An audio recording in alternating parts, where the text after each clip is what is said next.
everybody, Joe here with Speedway Motors Tech Talk. We are standing in front of our 68C10 project, and now that we have all the rust out of this cab, the next step is to tackle the firewall. Now, original cars, they just fill the firewalls with holes, and then, any option, package, combination, or different features that might come on one of these, it seems like they put the hole there, and then if they don't want it, they put little plastic plugs in them or whatever to close it off. Well, we're trying to build this nice, clean, custom pickup, and so we don't want this firewall to be riddled with holes. So you have some options when it comes time to tackle this. The most intense would be basically resheet the whole firewall and make it perfectly smooth, put in new sheet metal, cut out all of this original sheet metal. Since much of what we're doing is along the lines of what the original truck was. We're going to use our brake booster and master cylinder here as it was originally equipped. Over here, all of our heater, plenum, and everything is going to be as it came originally on the truck.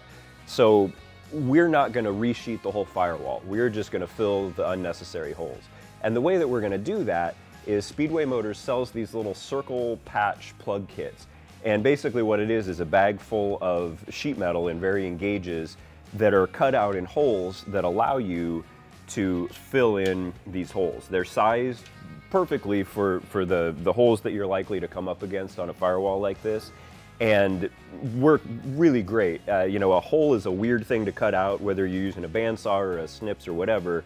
It's a weird shape to cut, and so to have these already cut out, they have little fingers on them that kind of hold them in place and leave you just a little bit of gap to MIG weld. We're gonna throw a few of those in here and show you what that looks like.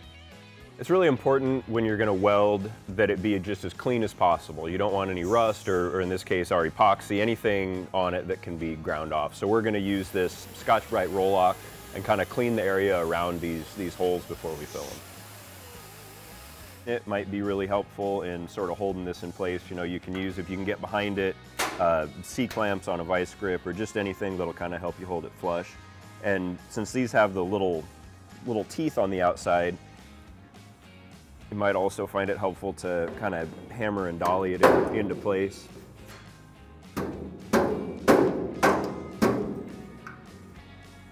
And then a lot of times with these are just sized so perfectly, the little teeth will actually kind of hold it in place, and you don't even need to have your magnet.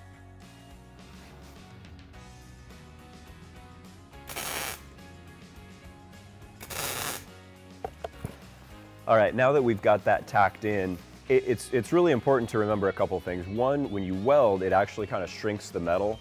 And so as we're welding this in, we're gonna kind of grind our tacks and hammer and dolly it to stretch it back out.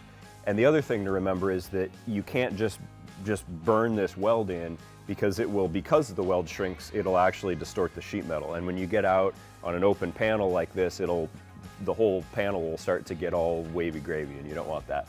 So go slow, go real slow. We're gonna dress these down and then hammer and dolly it just a little bit, then keep our tacks going.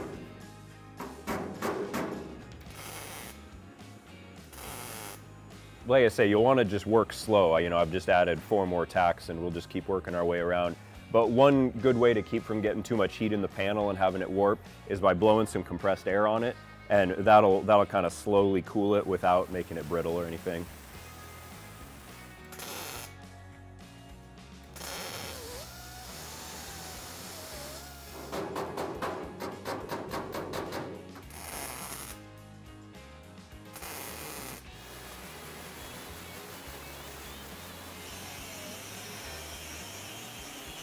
You'll notice as we're grinding, we're being really careful to just grind the weld and not actually grinding the surrounding metal. You can get the metal real thin and cause a lot of problems for yourself. So be really, really careful just to kind of grind the weld.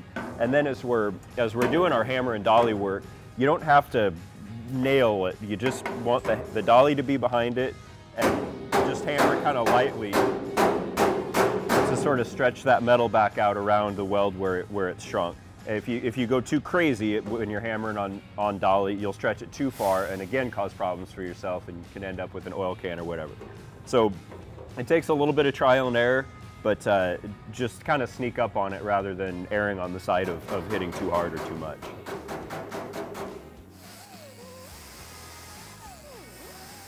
You'll also notice we're not using like a 36 grit roll lock, we're using a 60 grit to allow us to kind of go slow and not take away too much metal. So now we're going to move on to 80 grit on a DA sander, and that'll be the last step to metal finish here.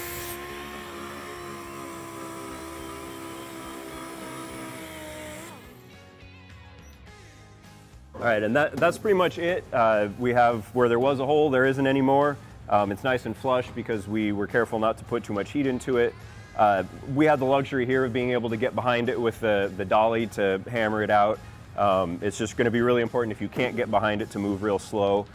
We've got to do this now all over the firewall, but it's going to be more or less the same process. We're going to use that hole plug kit and work our way across the firewall and smooth out anything that we don't need. Once we've filled all of the holes, we'll be ready to bodywork this and keep rolling with our project. If you have any questions about this process, feel free to give us a call, and thanks for watching.